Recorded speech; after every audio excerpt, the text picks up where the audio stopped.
Guys, Delhi NCR में आया भूकंप काफी खतरनाक है। क्यों आखिर ये चिंताजनक है, ये मैं आपको पॉइंट वाइज बताऊंगी। लेकिन हुआ क्या, दिल्ली में सुबह 5:30 बजे 4 की इंटेंसिटी यानी कि 4 की तीव्रता का भूकंप आया।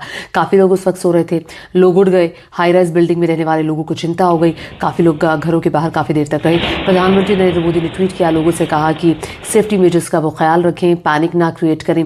लेकिन ये जो भूकंप था जो दिल्ली में आया, ये क्यों चिंता बढ़ाने वाला है? सबसे पहली बात ये है कि दिल्ली के भौगोलिक स्थिति के कारण जो इस तरह के भूकंप है, ये सामान्य बात नहीं है। ये सामान्य बात नंबर 2 पॉइंट क्यों नहीं है, वो इसलिए क्योंकि जिस जगह पर धौला कुआं में भूकंप आया, ये झील वाला इलाका था। यहां पहले भी भूकंप आ चुके हैं। 2007 में आया था 4.6 की इंटेंसिटी का। 2015 में 3.3 की इंटेंसिटी का भूकंप ठीक उसी जगह पे आया जहां पर आज भूकंप का केंद्र बना, यानी कि एपिसेंटर बना।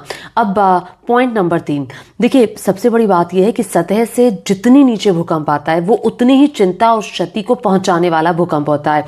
ये सतह से 5 किलोमीटर के अंदर तक भूकंप था। और देखिए एक और बहुत इंपॉर्टेंट बात है, अगर दिल्ली में भूकंप आ जाता है तो और ज्यादा इंटेंसिटी का भूकंप आता है तो ये बहुत खतरनाक होगा, क्योंकि दिल्ली सिस्मिक जोन 4 में आता है, यानी कि हाई रिस्क कैटेगरी में आता है भूकंप के लिहाज से।